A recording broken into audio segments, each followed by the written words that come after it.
Assalamualaikum warahmatullahi wabarakatuh. Perkenalkan, nama saya Alfa Irfani, NIM 53010020187.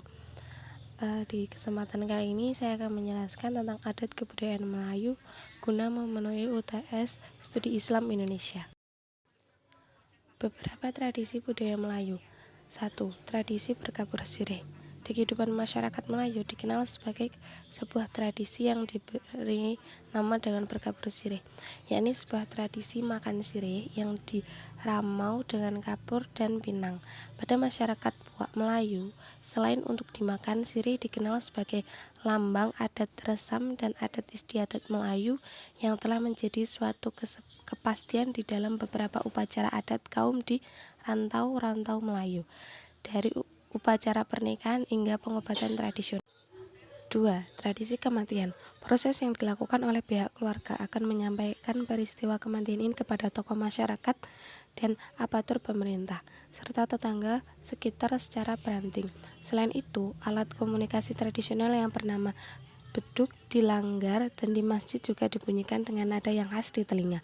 Saat mendengarkan beduk dengan nada khas tersebut, masyarakat dengan sendirinya akan mafhum bahwa salah satu anggota masyarakat ada yang meninggal dunia. Ketika orang-orang Melayu mengetahui salah satu anggota masyarakatnya meninggal dunia, mereka pun akan menghentikan semua aktivitas yang sedang dilakukan untuk sesegera mungkin melayat. 3. Tradisi perkawinan. Tradisi perkawinan adat Melayu yang khas sudah menjadi sunatullah bahwa pria dan wanita diciptakan oleh Allah SWT untuk melakukan pernikahan.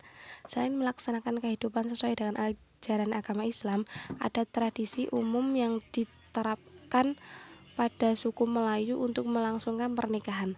Khusus wanita Melayu, sebelum menikah, calon pengantin dilarang berpergian kecuali mendapat izin dari orang tuanya. 1 minggu sebelum menikah dilarang keras berpergian dan juga 3 hari sebelum menikah juga dilarang bepergian. Biasanya jika aturan itu dilanggar maka akan berakibat fatal. Jenis dan bentuk pakaian Melayu. Jenis pakaian Melayu buat kaum perempuan. 1. Baju kebaya labun. Baju kebaya labun, kebaya panjang, beban labun atau belah dada terdiri dari baju, kain, dan selendang. Panjang lengan baju kira-kira 2 jari dari pergelangan tangan sehingga tangan yang dikenakan kaum perempuan kelihatan. Lebar lengan baju kira-kira 3 jari dari permukaan lengan. Kedalaman baju bervariasi dari sampai batas betis atau sedikit ke atas.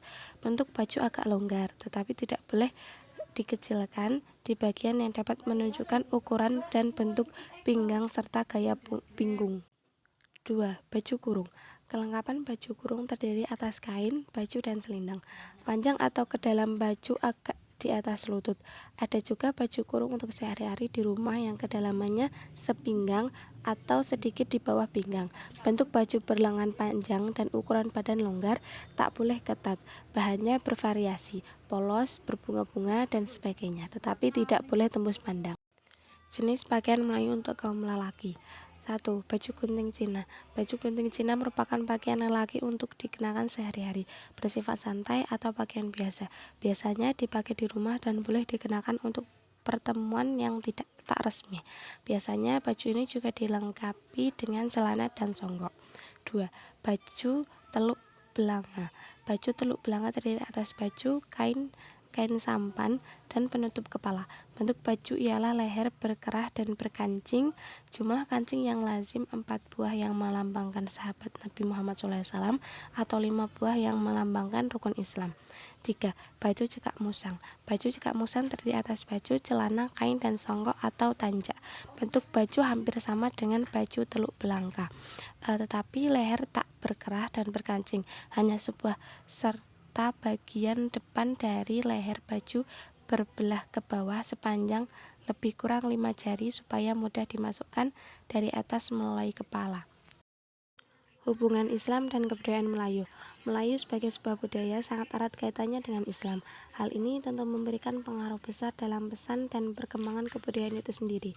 Dengan adanya Islamisasi dalam kebudayaan Melayu, maka hubungan antara Islam dan Melayu tidak dapat ditentukan satu sama lain.